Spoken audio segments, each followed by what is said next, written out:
Good afternoon, ladies and gentlemen. Welcome to BW Legal World's Saturday Solution segment, where we speak with experts on hot legal topics and latest legal developments. And today, we are discussing the scope and limitations of the powers of an arbitral tribunal.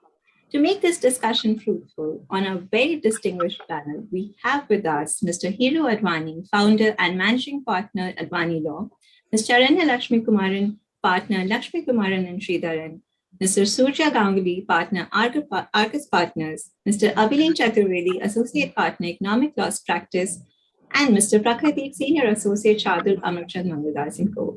I am your host, Ashima Ohri, managing editor of BW Legal World, who has the honor of moderating this August session. Experts, once again, a very warm welcome to all of you and to our audiences joining us across various platforms. Let's dive right into the conversation with our panelists. Panelists, could we have a brief precursor to your thoughts on the scope and limitations of an arbitrator's power? Speaking of India, where do we stand and how do you see the arbitral tribunal's role evolving? We'll start with Mr. Hiru Advani. Thank you very much. Let me just talk about something that's very topical, that arbitrators cannot arbitrate on all disputes. For example, intestate disputes or rent act disputes, bankruptcy disputes, all fall outside the purview of the Arbitration Act, and arbitrators are only entitled to render disputes of two parties, one agreement, so that those are the limitations of the dispute. And the topical one today is the one with Lalit Modi has filed against the rest of his family members, where the dispute was regarding a trust. And the Delhi High Court has conclusively held that the trust is not arbitrable. And although it contemplated an arbitration under the CAC, and although the seat was India, they still said the trust law is not arbitrable, and therefore rejected it in the Delhi single judge, in the division bench. The matters in the Supreme Court, and the Supreme Court probably feeling a little bit of the same issue that they cannot arbitrate trusts, sent the parties to mediation. I don't know what's going to happen in the mediation, but otherwise I think something like that has to be done by the court, and arbitrators have no problem to deal with situations of that. Thank you. Thank you. Thank you so much, sir. Charanya, coming to you for your opening thoughts. Thank you. I think just where Hiru sir left, it's a very interesting point that he made, which is the role of the tribunal and the kind of contracts that they are, that they can arbitrate. And just sort of segueing from there, our firm really is coming from a regulatory and a tax background, right? So my entry into the arbitration world really has been at the back of very interesting tax disputes, be it BIT, be it domestic tax disputes, and the role that an arbitral tribunal has to play when there is also a statutory tribunal in play, dealing with the very same contract, dealing with the very same transaction, be it for a same period or a previous period, etc. And segueing from there further is issues such as IP, such as competition issues, where you have statutory bodies who can decide the very same dispute and can award penalties, etc., impose penalties. Then what really is the role of the tribunal?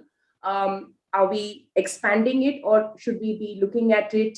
Should we reduce the role of the tribunal, or should it be that you await one and then start the other? These kind of issues are what we are seeing on a day-to-day basis. That's what I'll be dealing with. Right. Thanks, Charanya. Thank you so much. Surya, coming to you on your views. Yeah, good morning to all our viewers, and thank you for having me here. We've set the context for the morning, but just to take that forward, I think post the 2015 amendment, one issue which is still very much evolving is what are really the limits and powers of the arbitral tribunal. And the context here is that a clear distinction needs to be drawn between the power of a judge who derives his jurisdiction under the Civil Procedure Code vis-a-vis what an arbitrator decides, being entirely a creature of statute.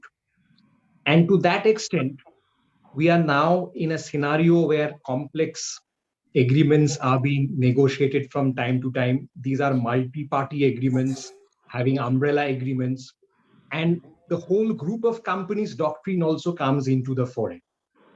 So in this background, it will be important to maybe look at some of the judgments, some of the precedents which have flown in the last few years in terms of what really are the powers of the tribunal and the manner in which the courts have stepped into to put some limits and checks on that. And of course, needless to mention, the power of interference at a post-award stage, which is also something that I would like to share my thoughts on. Right. Thank you, Sujat. Thank you so much. Abhileen, coming to you. Thank you, Ashima. Thank you for having me over here. And I'm actually quite happy that I'm the fourth person speaking on this, because the other three speakers have already laid a very strong foundation to what we are going to discuss ahead. And as Hiru sir had pointed out, the arbitrability of disputes, that remains a big point of discussion in courts, in arbitral tribunals these days. And we have seen over the past 5 to 6 years, there is heavy amounts of jurisprudence that has evolved, which underscores the fact that an arbitral tribunal is the creature of the contract, and the arbitral tribunal's powers are limited to what is described in the contract between the parties. Having said that, globally, we are seeing jurisdictions evolving to, in fact, now allow arbitrations of intellectual property disputes as well. And Surya made a very interesting point as to the differentiation between a judge's power and an arbitrator's power. And again, this has come out in a lot of precedents where the courts have tried to clarify that, again, arbitrators' power are limited to what the parties have given to the tribunal through the contract. And of course, the arbitral tribunal cannot travel beyond that. Something that I am going to discuss is the power of an emergency arbitrator. And while it may not be specifically there in the contract between the parties, it will be contained in the institutional rules. And of course, there has been good amounts of jurisprudence to say that a party has to opt out of it. Until such time a party opts out of it, it's still there, agreed to between the parties. I'll end my opening remarks over there, and I'll hand it over to you. Thank you, Abhileen. Thank you so much. Prakhar, coming to you. I hope you're doubly happy to be going last. Definitely. So I have the opportunity Sorry, to... Prakhar, not able to hear you. Can you hear me now? Yes, yes. Thank you so much. So I have the opportunity of being enlightened by thoughts of all the speakers. So what I feel is that the topic which I also want to substantiate is that, as everyone said, that disputes are getting more complex these days. There are specialized contracts. And in India, if you see, more than 70% of the disputes nowadays come from infrastructure projects. And these contracts are highly specialized. So I think that today's need also, while an award is being written, is need for a specialized arbitral tribunals. Because what is happening is, even though after the 2015 amendments, and hopefully by adopting the VC hearings, tribunals are getting more efficient, but the awards are getting stuck in the courts in Section 34. So that is a remedy which we need to think, that how more efficient awards can be written, which are not amenable to challenge under Section 34. That is what my thoughts will be on today.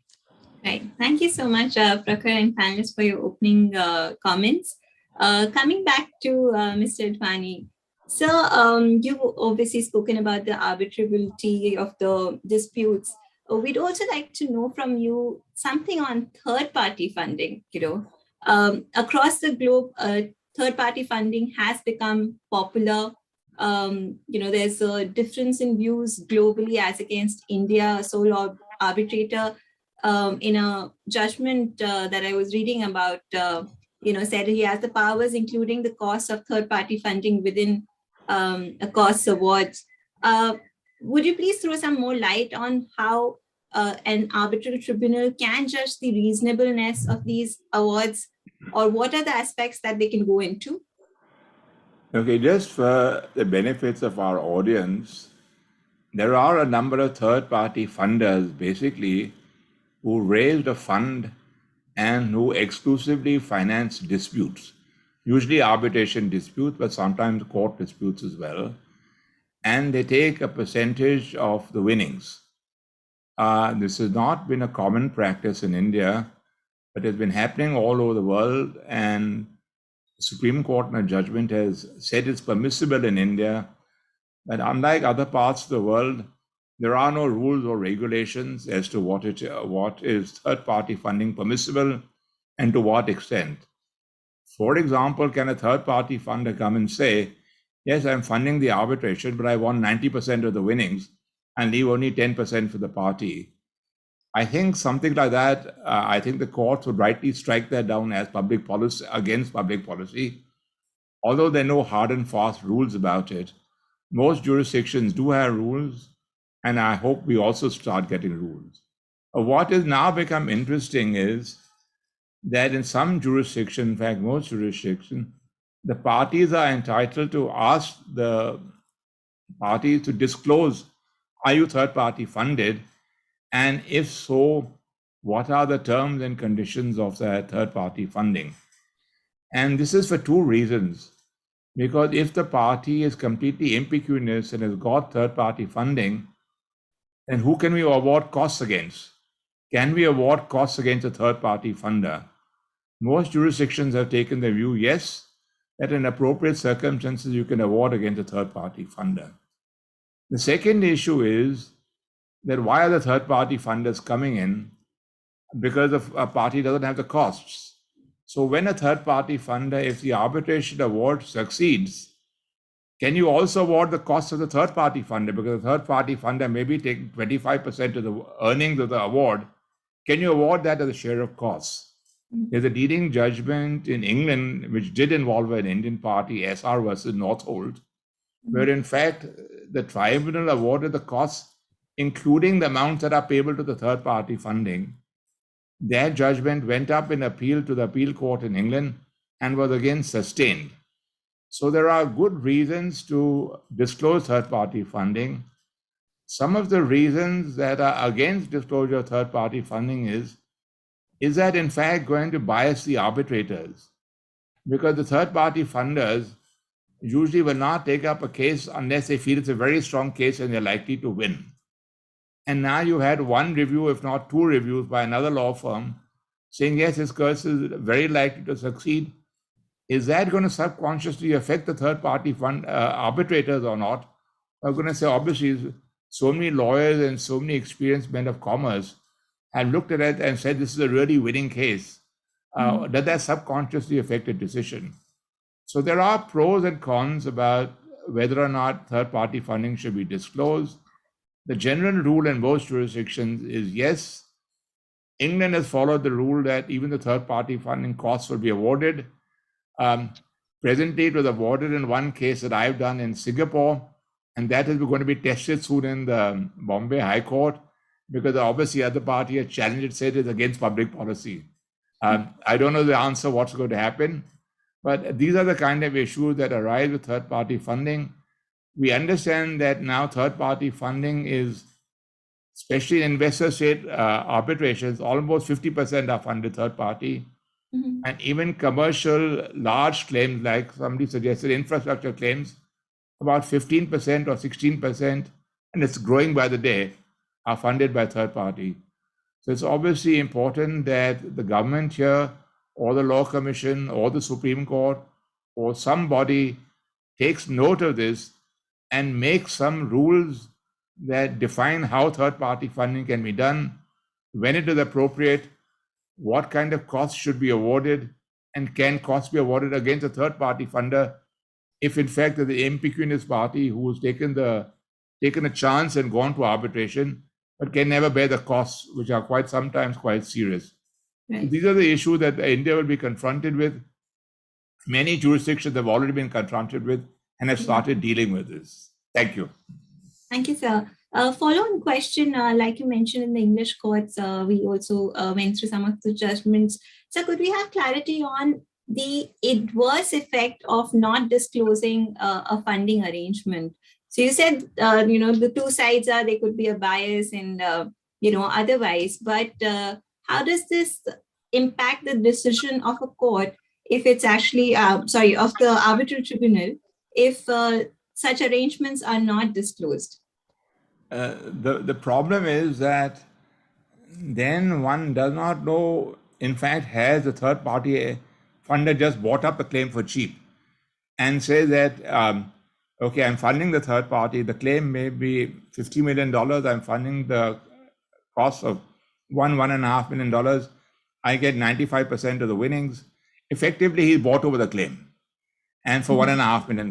And that is unconscionable and I think against public policy. That I think is the biggest drawback, is how do you control this aspect of it?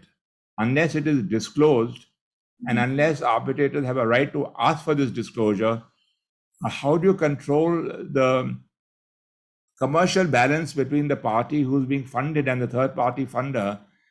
And believe me, you get some fairly unscrupulous third party funders who just use it as a way of buying up your claims for cheap because you can't fight them. Right. Thank you, Mr. Rwani, for shining light in that. Prakhar, coming to you, we'd like to know from you, the grounds, like you said, the courts, under Section 34 keep coming back with the awards. What are your thoughts on that, and what are some of the grounds for challenges that you find are becoming, something that just a go-to medium for people to challenge? So today, Section 34, as it stands today, even though the grounds have become more narrow, but still lawyers find some innovative idea to, challenge an award. And I mean, this has been happening. So post pre-2015, you had the DDA Associate Builders case, which had an array of grounds. This was further then reduced in the Sangyong case. And even in 2015, the amendments brought in the deposit rule, that you have to deposit the award if you want to challenge or you want to stay on it. However, what is happening today is the problem is not Section 34. The problem is the quality of awards which is written in India, especially with respect to large arbitrations where the issues are so complex and the pleadings, there are no specific rules and how the pleadings is to be, because we are not following the best practices. We may be following the rules, but the manner in which the arbitrations are done, we are not really following the best practices in terms of pleadings or evidence or cross or maybe experts. So what happens is the tribunal is facing tons of issues, tons of facts. What ends up is that it becomes an award on equity, because the tribunal thinks that I don't want to get into these nitty-gritties of claims or evidence and all. And it becomes so complex for them that they end up just giving some reasonable amount. And this has been happening because we get clients for Section 34s, and when we read the awards, and these awards are written by top arbitrators, but there are some faults, there are some fallacies in the award, which is we think it's reasonable, but that is a thing which we need to correct, and that is something which is the issue. Unless and until that is not done, the awards will get challenged.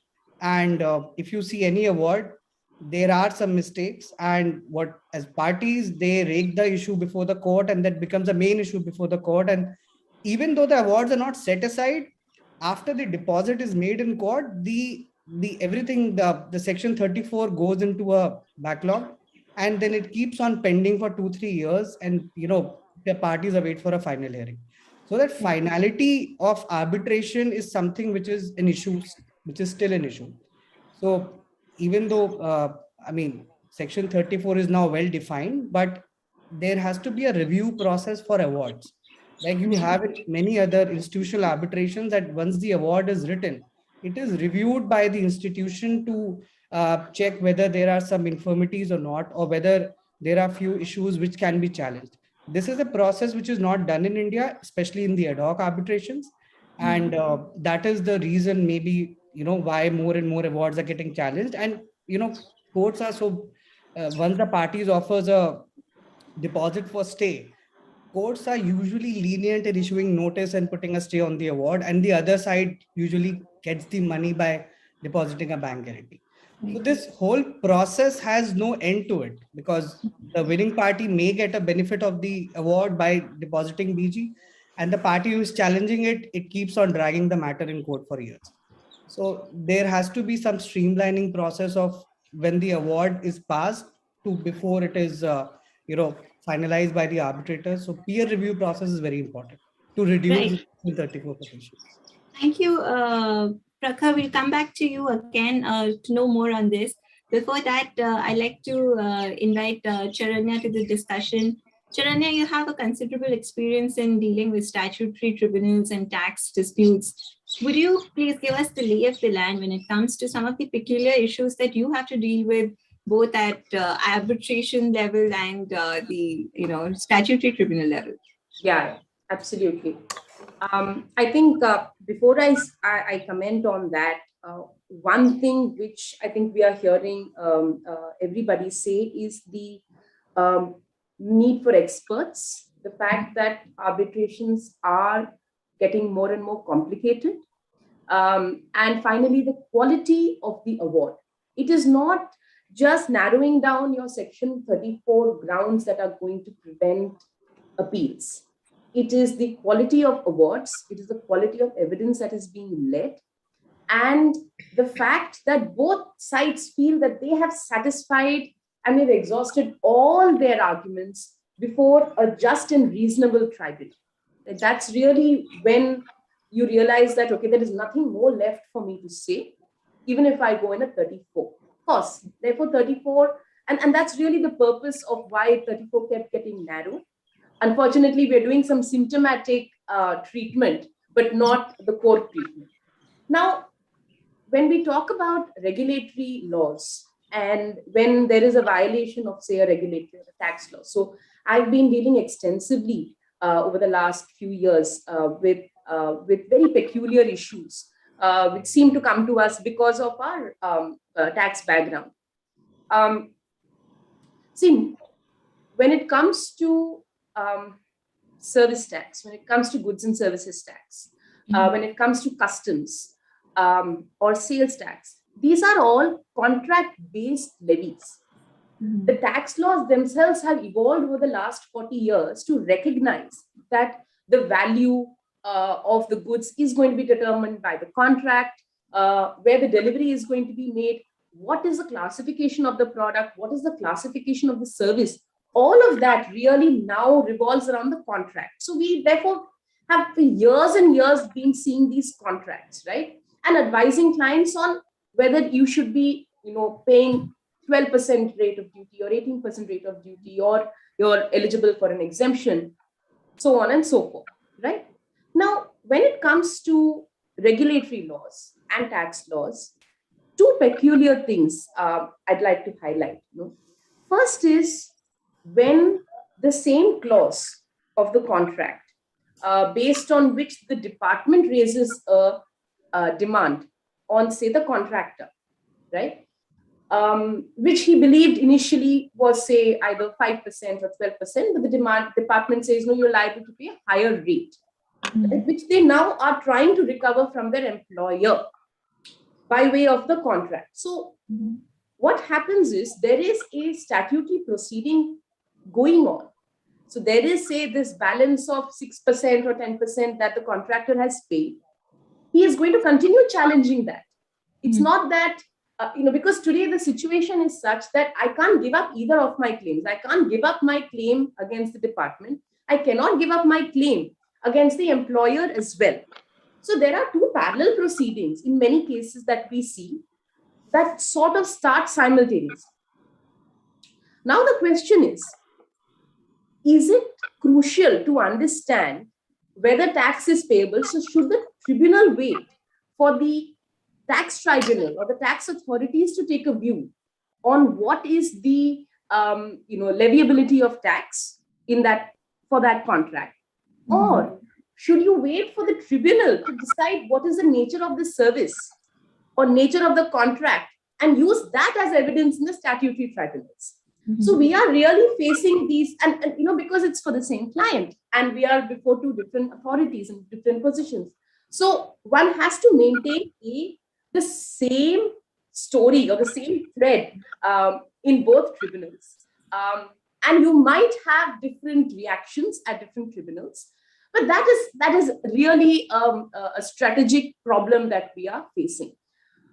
We would obviously like to tell, half the times we want to advise our clients to say that, the arbitral tribunals should await the decision, because if it is held that tax is not payable at all, then the entire arbitration becomes premature when it's a change in law or when it is, a claim for damages on or cost, escalated cost.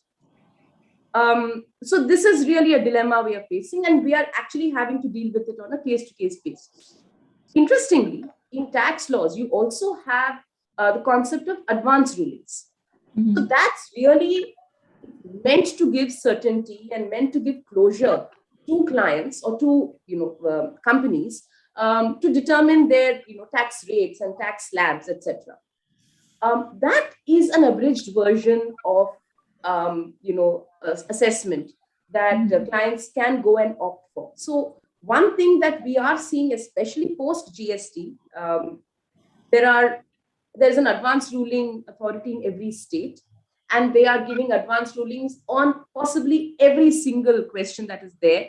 And now we are seeing advance ruling as a tool being used by companies to go and get a ruling for whatever rate, whatever classification, and then use that to negotiate their contracts. So that's become an added tool for contract negotiation and evidence in arbitral tribunals. And the second issue, which of course I think is a larger issue that many people will be facing, is what if, and this is again something that's happened with us. There is, say, a section or a notification or a circular that is being challenged as being ultra-virus, that is being challenged as being unconstitutional or beyond the statute, right? But till the time it is struck down by the High Court or the Supreme Court, it is valid law. Now, if the arbitration proceeds based on that valid law and awards against me, and I'm also challenging, or the industry is also challenging that statute as being ultra-virus, and post my award, if that gets set aside, the provision gets set aside, or the notification gets set aside, where am I? Can I go in a 34? Maybe not, because it's technically not violation of public policy during the subsistence of the arbitration. So then should you strategically delay this in order to get a ruling on the validity of the statute? So these are some of the strategic things that we are dealing with. These are our daily real world problems, and we don't have answers. And I'm going to ask my learned panelists to please help me with these issues. Thanks, Sharanya. I think we'll come back in round 2 for more clarity on this from our panel. So thank you for giving us some more fodder for this discussion. Suja, coming to you. You mentioned intervention of courts and how that is going between the judges and the court. The dilemma between where the award stands. What are your thoughts on there's this new judgment which also highlighted scope and limitation of an arbitral tribunal in Oil Corporation Limited versus Sri Ganesh Petroleum, and if there are any other judgments that have come thereafter. There was also quite a question on acceptable and unacceptable error.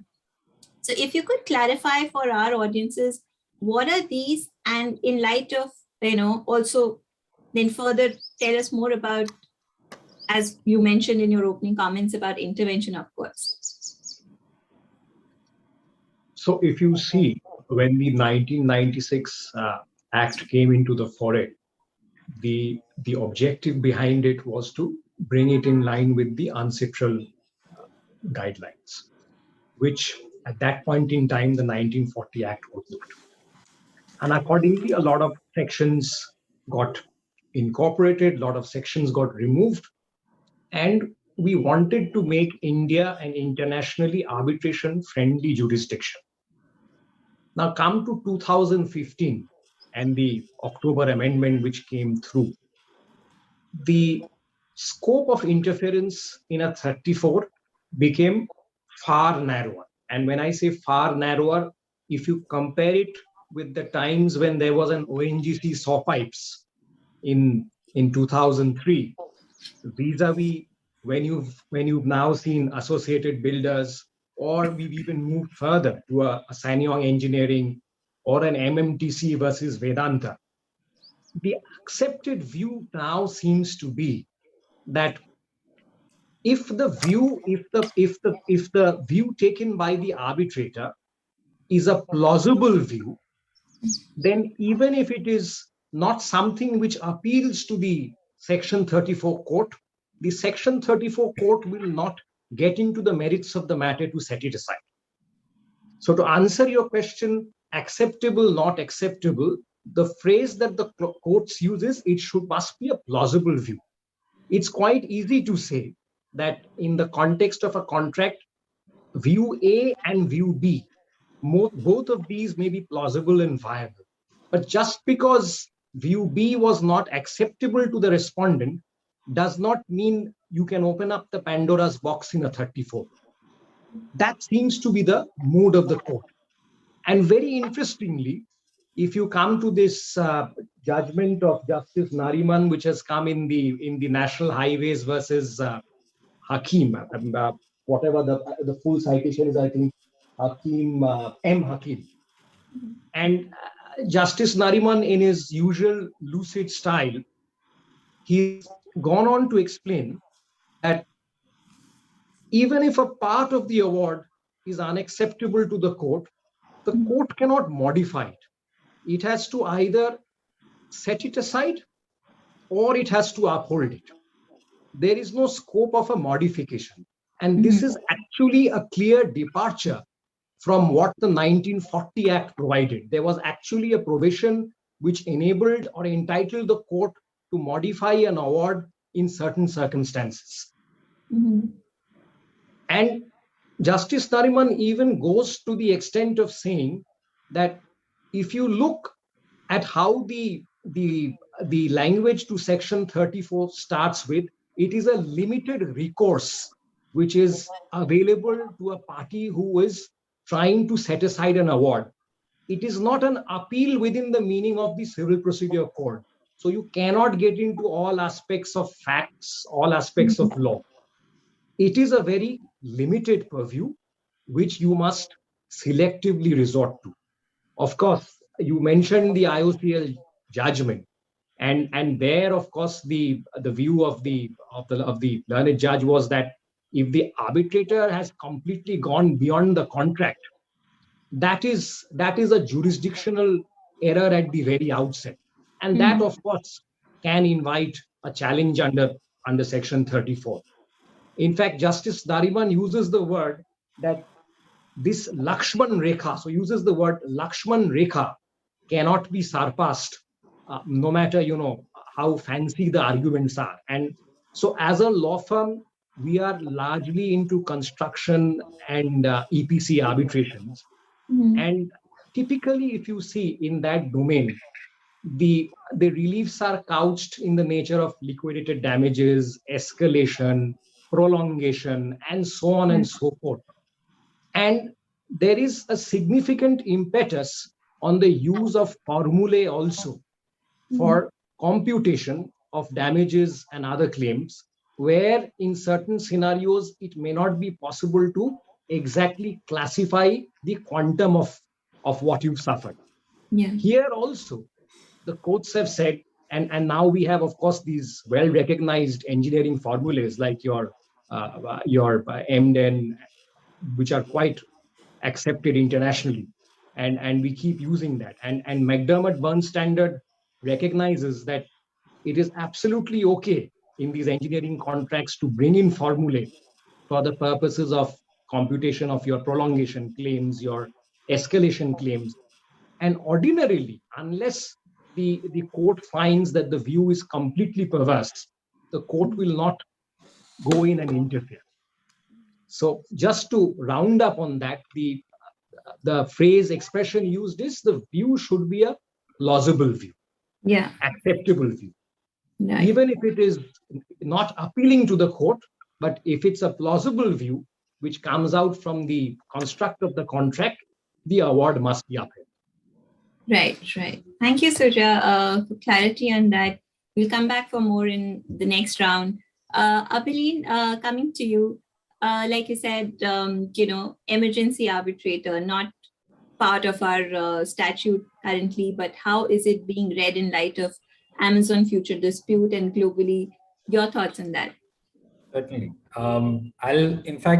Before touching upon to Amazon, let's just understand what the concept of emergency arbitrators is for the larger audience. So emergency arbitrators or emergency arbitration relief is predominantly resting on two pillars of two maxims called firmus boni iuris and periculum in mora. What these maxim means is firmus boni iuris means that there has to be a reasonable possibility that the party applying for the relief has a good case on merits. And periculum in mora means, it literally translates into danger in delay. It essentially means that if the measure is not granted, grave and irreparable harm will be caused to the party applying for the relief, which is not capable of being measured in damages. Mm-hmm. So that's how the concept of an emergency relief provided by an emergency arbitrator has evolved. We see a lot of international arbitral institutions who have this concept available within their rules. Again, domestically also, there are several institutional arbitrations who recognize the concept of an emergency arbitrator, though I must say that legislative clarity on this particular subject is not there. Although there has been a recommendation of Law Commission's report. So just to understand that, how does the process happen? A party who has an institutional arbitration where the institution allows for an emergency arbitrator to be appointed will apply for an emergency arbitrator to be appointed. That arbitrator gets appointed and decides whether the relief is one, whether the application is one capable of an emergency relief. Now, while that arbitrator is deciding whether an emergency relief is to be granted, that arbitrator will have the usual powers available to an arbitrator. But the hearing of this particular application will happen in the most expedited manner, can perhaps happen only on written submissions. They may not even be an in-person hearing. Sometimes there are hearings which are conducted over the telephone or over a virtual platform, given the emergency and given the situation involved over there. And once an arbitral tribunal is appointed and that arbitral tribunal grants an interim relief, the emergency arbitrator becomes functus officio. Now, having discussed the basic concept around it, I'll take an example of SISA, which happens to be one of the more popular institutions when it comes to Indian parties related disputes. It introduced the concept of emergency arbitration sometime in 2014. Since then, it has handled more than 40 cases pertaining to emergency arbitrators and in varied sectors. It's not just in case of a shareholders dispute or in infra disputes. The disputes concern the sectors at large. It's because of the nature of reliefs that is sought through an emergency arbitrators that you really cannot have a sector specific approach over here. The reliefs which are generally granted by an emergency arbitrators can be freezing orders, can be injunctions, can be orders for deposit, and so on and so forth. Now, coming back to closer home, how have Indian courts dealt with the concept of emergency arbitrators in view of the fact that there is not enough legislative clarity on the subject. One of the earlier decisions of the court was the Bombay High Court's decision in HSBC versus Avitel, where the Bombay High Court granted an interim relief in terms of an emergency arbitrators award. The Delhi High Court did the exact same thing in the Raffles decision, and both these decisions of the courts, they basically underscore the fact that India has a pro-arbitration approach from 2015 amendment onwards. The Law Commission report, in fact, recommended having specific provisions for emergency arbitrators. Given that that is the concept over here, given the fact that parties have agreed for an institutional rules which provides for an emergency arbitrator, the relevant courts found it wise to give an interim relief under Section 9 of the Arbitration Act in terms of the emergency arbitrators award.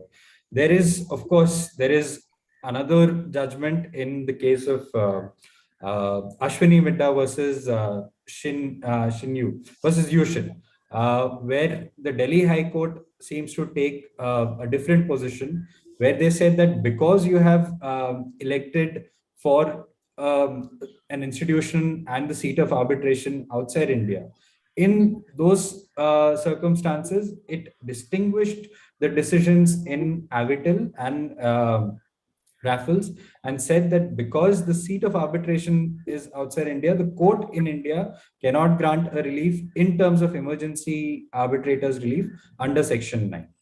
Now, recently, the much talked about judgment in the case of Amazon and Future Retail. This is an arbitration seated in India. We've all seen reports left, right, and center where it's reported as the Singapore tribunal, where, actually, genuinely speaking, the seat of arbitration was New Delhi. So, and in that, because SIAC provides for emergency arbitrators, the party applied for an emergency arbitrators relief, which was sought to be enforced in India. Now, the court over here again gave reference to the Law Commission's report as well as the prior decisions of the courts to say that the concept of emergency arbitrators, while it does not have legislative backing in India, as to the fact that the legislature doesn't distinctly say that awards of an emergency arbitrators will be recognized. The fact that the Law Commission recognizes this, and Law Commission in fact proposed in its report that there has to be a legislative clarity on this subject, means that there is a leaning towards, there is something towards an emergency arbitrators awards recognition in India, and therefore granted a relief relying upon those. In fact, the Law Commission reports distinctly records that Section 17(2) of the Arbitration Act cannot be read into to say that this recognizes emergency arbitrators award. Having said that, this was still an arbitration seated in India. Now, given the fact that this is the law of arbitration, and if the law of arbitration doesn't recognize an emergency arbitrator, the court has relied upon the Law Commission report, of course, but given that that is the law in India, which does not recognize an emergency arbitrators award, this became a much talked about decision that courts have read into legislation, or jurisprudence has been given beyond the legislation. Be that as it may, it's the fact is that the parties have agreed for an institutional rules which provided for emergency arbitrators relief. Given that that was the agreement between the parties, this should have been an occasion to award emergency reliefs. Of course, we await to hear more legislative clarity on this particular subject going forward. But in the absence of that, so far, we can safely say that there has been a genuine push by the courts in India towards recognition of emergency arbitrators, subject to, of course, the agreement between the parties. Right. So we need to understand this better. Directions passed by an emergency arbitrator will not constitute an award under the Conciliation Act as of now in India. Is that right? Yeah, I mean, I wouldn't want to say anything here or there on that particular sentence, but yes, it is not. There is no provision under the Arbitration Act which distinctly says that an emergency arbitrators award is recognized in India. Courts have given an interim relief under Section 9 in terms of the emergency arbitrators award. Right, right. Thank you so much, Abhileen. Coming to Prakhar, you also mentioned in your opening remarks about need for experts on panels. It isn't, in a non-conventional way. That's also, one of the limitations of the court. You said fallacies in the award, experts missing on the panel, something also that Chiranya echoed. Would you please tell us more on how that is becoming a problem for the courts at large? So, as all of us discussed that today, when it comes to disputes in India, a large number of disputes today come from infrastructure or some complex transaction, because otherwise you have the court recourse. Parties choose arbitration because they want these complex disputes to be settled in a time frame, because they want a decision in one year or 1.5 years. But what is happening is that these contracts or transactions are quite complex, and honestly, you have to sit with an engineer for like a week or 10 days to even understand the claims. So there is so much of hard work which goes in preparing these claims, inputs from the clients, everything, and everything then goes to a tribunal which may not be familiar with these issues, and they may not be familiar with what the terminology is, what is what, how it is done. So what happens is that even though the parties put a lot of effort in satisfying the tribunal, in the end the tribunal, I'm not saying that it happens all the time, but what we have seen is at times it happens that the tribunal gets a bit confused or flustered, and then that ends up in a slightly bad award, maybe for the parties. So what can happen is that in the outside jurisdiction or internationally, for any arbitration, whether it's a damages dispute or a quantum dispute, there are experts, or even the tribunal sometimes appoints the experts to assess the quantum. So suppose I have a prolongation claim for 5 years and all, then there can be many factors associated with it. What happened at the site, what kind of claims are there? If there are experts who can do a quantification, because today awards are not challenged mostly on the basis of liability part. They are challenged because the parties are not happy with the quantification. And as Mr. Advani said that regarding the third party funding, what is also happening is that today, if you file a suit in court, you have to pay an exorbitant amount of court fees. But the moment you refer a matter to a tribunal, you can have a 2,000 crore claims with just paying some nominal fee to the arbitrator, because for a 2,000 crore claims, there is no capping. So at the end, the tribunal just gets paid a reasonable fees, and parties can inflate the claims as much as they like. What happens is that parties are not really bringing the real claim before the tribunal, and things get so complex that in the end, tribunal ends up awarding maybe a lot more than what was actually the real quantification of damages.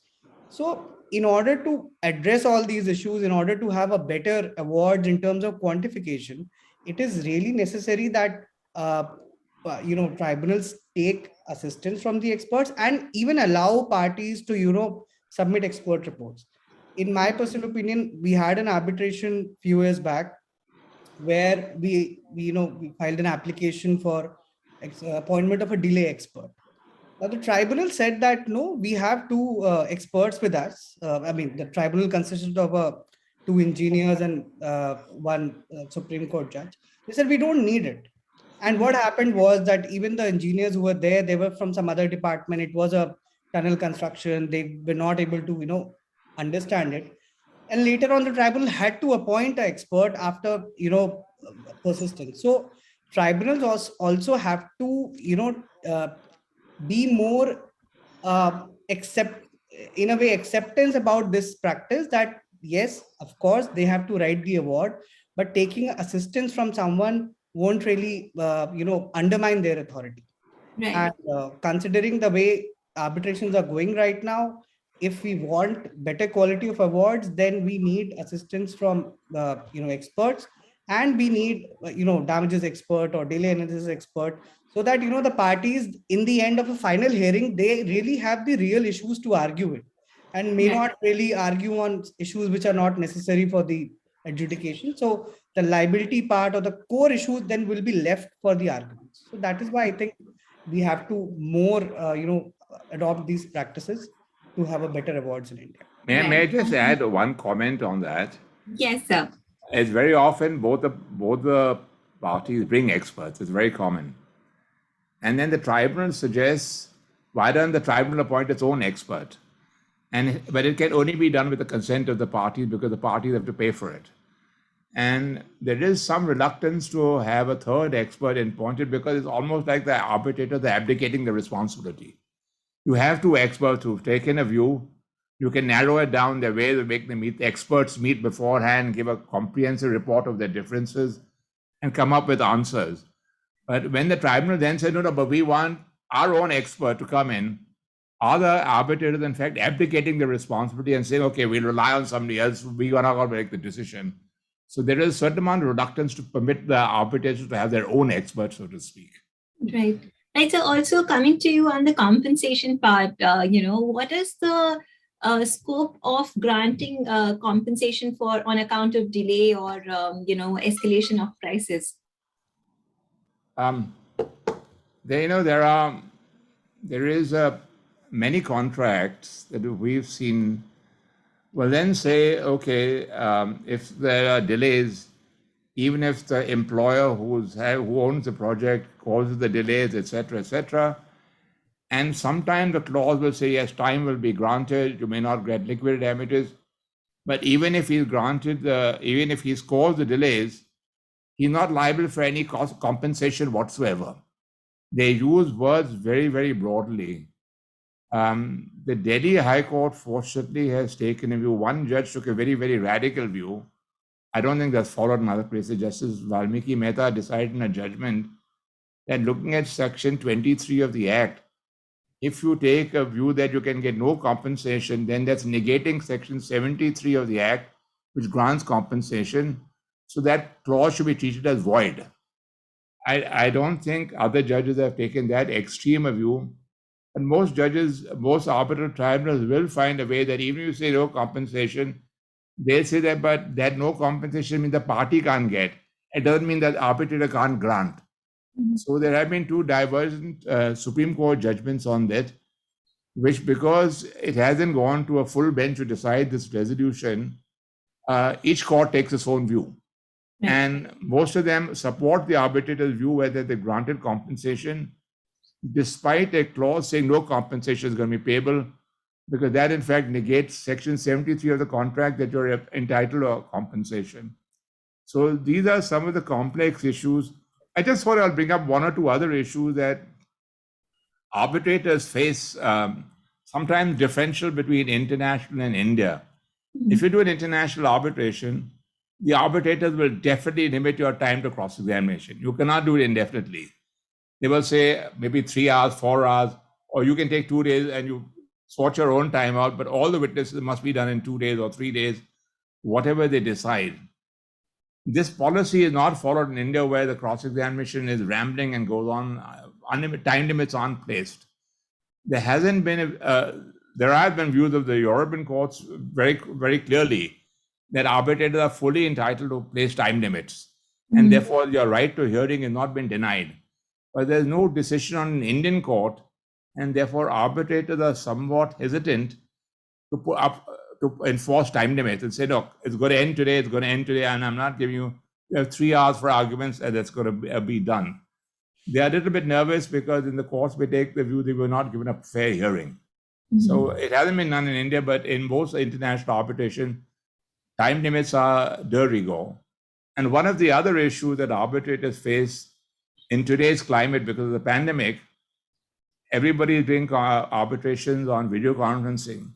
What if one party refuses? Says, I will not do it on video conferencing. It has to be done in person, or I'm going to object. Do the arbitrators have a right to overrule them, or how should an arbitral tribunal handle it? The issues haven't really been tested in the courts.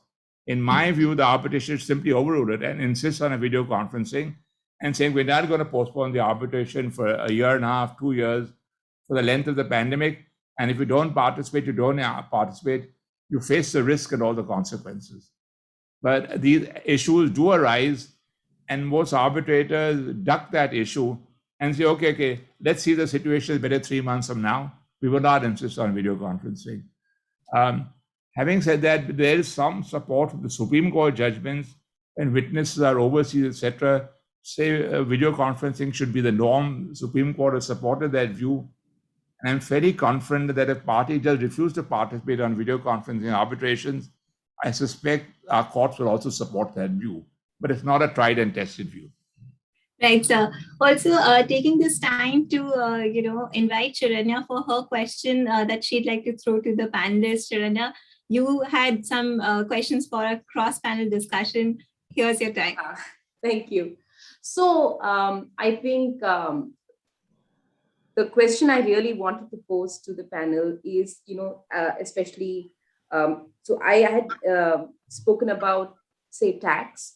But we're also seeing this, say, in the Amazon Future case, where now they're asking the Singapore Tribunal to await Amazon's appeal in the NCLAT. So my question really is, what should be the dividing line, or what should be the factors or criteria that one should start looking at to say that when should the arbitration take a back seat, or should it go ahead?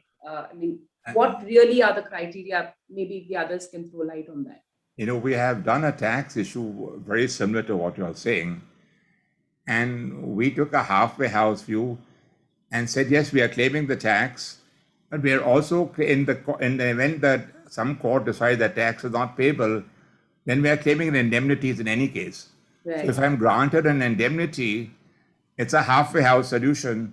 That if finally the tax is based on me, and on the basis of the indemnity, I can recover it. It's not a total solution, but it's a halfway solution. Right. Anyone else? So I'll add to it. I was part of an arbitration which involved refund of Senvet credit. So, we were for the employer, and we said that you have not submitted the documents to us. So, you can't be refunded this Senvet. So they primarily relied on all the tax rulings that, I'm still entitled to it. But the arbitrator in the end said, this is a contractual obligation to submit the document. I understand that. So there has to be a distinction because, tribunal can't really decide everything. And today, because of the GST and because of change in laws, in all the previous contracts, in every arbitration, there is a claim for tax refund. And the only answer of the, if you are defending the employer says, just say it is a tax issue, not arbitrable. When it is from the claimant side, you say that, or a contractor side, say this is an obligation under the contract. So there has to be a clear distinction, because this is a lot of overlap which keeps on happening. There will be some tax ruling, then the contractor will say, no, this has been decided. As an employer, the employer says, we have filed the appeal in the tax tribunal, so this issue can't be decided. So there has to be a distinction made. Otherwise, there will be a lot of complications which we'll see. Right. Thank you, Prakhar. We'll also take some views of our entire panel here before we close. Abiline, coming to you on the same. Yeah. So, the tax-related issues that I have come across, there was no dispute on the quantum of the tax levy. It ultimately becomes a question as to who's supposed to pay the tax. And more often than not, there are change in law provisions in the contract. But what happens is that one party will say that you have delayed the project and the other party will contend otherwise. So what really has to be established first is whether delay is attributable to the contractor or to the company. Once that is established, then you have to look into the clause. What does the contractual clause say? And thanks to introduction of GST, I'm sure a lot of us have come across these issues where earlier the taxes were different. Because of introduction of GST, the tax regime changes, because of which quantum of taxes has also increased. So of course, a contractor would want to be compensated for that. That's as far as the taxation issues are concerned. As far as the question on Amazon and future is concerned, well, I mean, the NCLT will operate in its own jurisdiction. Arbitration will go on its own. But I just draw your attention to another decision recently of Antariksh versus Devas, where the company claiming that itself has been found out. Found out, yes. Yeah. But it doesn't stop a BIT claim against India in the future. We'll just have to wait and watch on that. Right. Thank you, Abilin. Surya, coming to you. Yeah, so I actually had a quick comment on Mr. Advani's observation on the process in arbitration being significantly prolonged in India, and until very recently, we would typically have these tea coffee arbitrations where the effective hearing would be half an hour, and the ancillary bits would be more than that. Now, traditionally, Indian courts and arbitrators have been fairly conservative when it comes to awarding of costs in the arbitration. And I think, so unlike an English court or Singapore courts or any other jurisdiction for that matter. So I think one place where the regime needs to come out and mature a lot more, especially where parties are trying to circumvent the process by unnecessarily prolonging, etc., is by imposing high costs. Because there are instances we end up paying massive costs of senior counsel, which you'll never recover in the arbitration. So that is something that needs to be closely looked at, and it will eventually tie up to your first part of the discussion where you spoke of third-party funding. So finally, that is something which is going to be closely watched in the Indian context. So unless you have a foreign judge sitting as an arbitrator in India, in an India-seated arbitration, typically in an Indian scenario, courts and arbitrators have been very, very conservative in awarding costs of arbitration. Right. Thank you, Surya. A good loop there. We're coming back to where we started. And to that, I will request Mr. Advani to give his last word as also share his personal experience on being on some of these tribunals. So what do you see is a pain point for an arbitral tribunal when it comes to its scope and limitations of its power? I think the arbitrators, a lot of the arbitrators here are by and large retired judges, and some of the better ones have had a fair amount of experience and been exposed to international and domestic arbitrations. Less to international, more to domestic, obviously, but some amount. And we've seen a huge amount of discipline now brought into the proceedings. I mean, we've seen that affidavits, when they're delayed, have been denied. And I remember one of the persons in the tribunal panel said that costs are not granted freely. In courts, they're not. But we've seen in awards, in very large arbitrations, we've received a cost awards running into a couple of crores, which was unheard of 10 years ago. But now all the panels are very conscious. There's a special clause in the Arbitration Act which permits them to award costs, and they will look at the documents and your billing, etc., etc. And if the costs are justified, most tribunals, not the courts again, most tribunals will award actual costs. We've been awarded very substantial costs, which were objected to in court under Section 34 as being unreasonable. And the courts have said not for us to interfere. The tribunal took a decision they felt it is appropriate. If they've examined the evidence of the costs, that's fine. If they haven't, that's also fine. We will not interfere. So we've had a cost award of 2 crores actually being upheld by the court. So I said, we don't want to interfere in this. And that was the sole ground of challenge in the award. They said the award is okay. We don't have really a fault with the award. We live with it. But we challenged the cost order, and that went all the way to the Supreme Court and was upheld. So there is a sea of change in the arbitrators, in the way they're conducting the arbitrations, in the way they're granting costs, in the way they're sitting for the whole day and not just for half an hour. And they're assisting, and we insist they sit from 11 to 5 or 11 to 4, and they're doing it very willingly. And even when, if counsel on the other side can't make it, they say, too bad, engage somebody else. We're not adjourning. Yeah. We're not adjourning for counsel's convenience anymore. And that is becoming more and more the norm rather than unusual.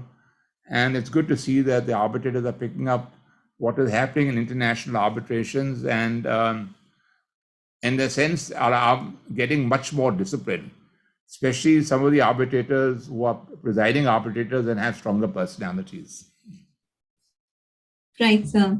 Thank you, sir. And thank you, panelists. Clearly, India is making great strides towards becoming an arbitration-friendly jurisdiction. Thank you so much for your views today. And thank you, panelists, for your cross-panel discussion. It has been wonderful to being here with you. Thank you so much once again.